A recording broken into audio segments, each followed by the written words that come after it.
Have you ever watched someone walk into a room and felt your breath catch, not because they were trying too hard, but because they weren't trying at all? That's Diane Keaton.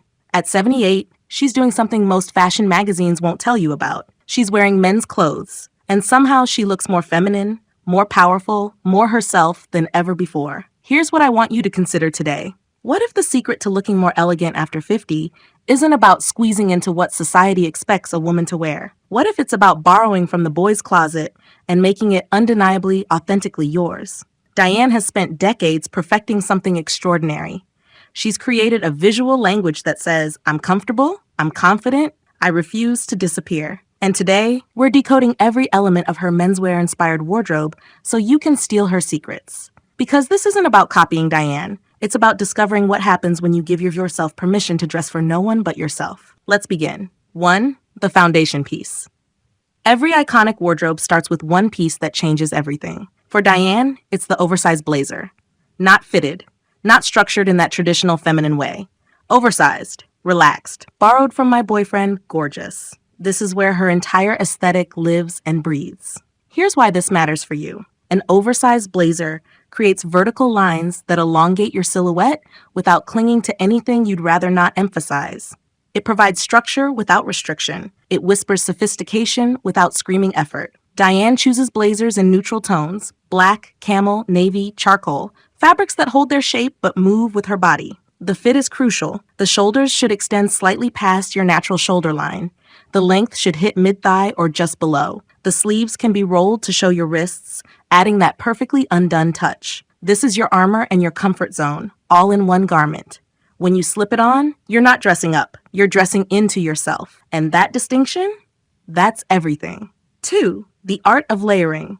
Diane doesn't just wear clothes. She builds them, layer by layer, creating depth and visual intrigue that keeps your eye moving. This is where menswear becomes poetry. She'll pair that oversized blazer with a crisp white shirt underneath, then add a vest, or a turtleneck beneath a button-down beneath a jacket. It sounds like too much. It never is. Here's your roadmap. Start with a base layer that sits close to your skin, a fine knit turtleneck or a simple tee. Add your middle layer, something with texture or pattern, a striped shirt, a chambray button-down, a knitted vest. Then your outer layer, that beautiful oversized blazer. Each piece should be slightly different in weight and texture. The magic happens in the contrast, soft against structured, smooth against textured, light against dark. This layering serves a purpose beyond style. It creates proportion, adds dimension, and gives you endless versatility. You're not wearing an outfit. You're creating a composition. And here's what I love most. These layers allow you to move through your day, adjusting as temperatures change, as your comfort requires. You're dressing for life, not for a photograph. 3. The power of pants. Let's talk about what happens when you stop wearing what you think you should wear and start wearing what makes you feel like yourself. For Diane, that means pants. Always pants. Wide-leg trousers, high-waisted menswear cuts, pleated front details, straight legs that skim the floor. She hasn't worn a dress on a red carpet in decades, and she's never looked more elegant. This is liberation in fabric form. Wide-leg trousers balance an oversized top beautifully, creating that coveted column of elegance. They move when you walk, creating fluidity and grace. They're comfortable in ways that restrictive silhouettes never are. Diane gravitates toward high waists because they elongate the leg and create a defined waistline without a belt doing all the work. Choose fabrics with substance: wool gabardine, quality cotton twill, structured linen. The pants should drape, not cling. They should pull slightly at your shoes, creating that relaxed sophistication Diane has trademarked. And here's something she understands instinctively. Pants give you freedom. Freedom to move, to sit, to exist in your body without constant adjustment or self-consciousness. That freedom reads as confidence.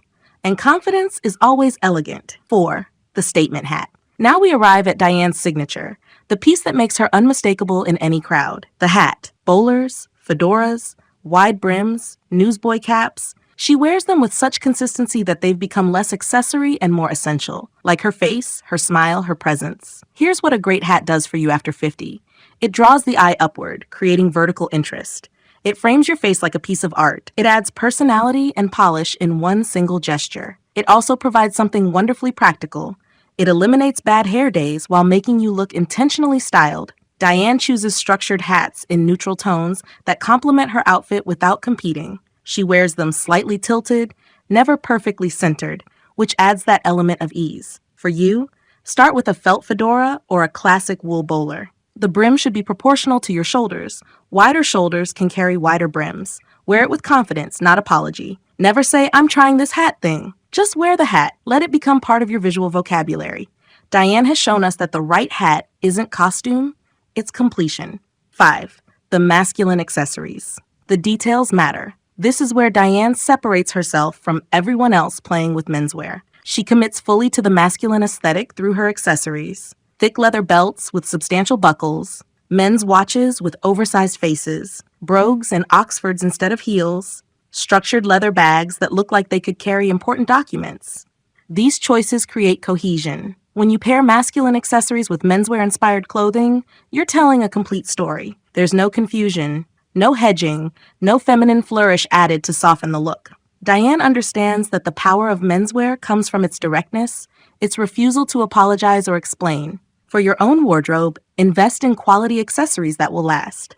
A classic leather belt in black and brown, a watch with a clean face and leather band, Oxford shoes in neutral tones, the kind that look better as they age, a structured tote or messenger bag. These pieces ground your outfit and add that final layer of polish. They also carry practical benefits: comfort, durability, timelessness. You're not following trends. You're building a uniform that serves you, day after day, year after year. 6. The color palette. Here's where Diane demonstrates remarkable discipline. Her color palette is intentionally limited. Black, white, navy, camel, charcoal, cream, occasionally a stripe, rarely a pattern beyond classic menswear checks. This restraint is strategic, not boring. It creates a signature look that's instantly recognizable and infinitely versatile. A neutral palette allows you to mix pieces endlessly without overthinking. Everything works with everything else. You're never standing in front of your closet wondering if this goes with that. It does. This simplicity also allows the structure and silhouette to shine. You're focusing on shape, proportion, and texture rather than color distraction. For you, this means choosing a core palette and sticking to it. Select 3 to 5 colors that complement your skin tone and make you feel grounded.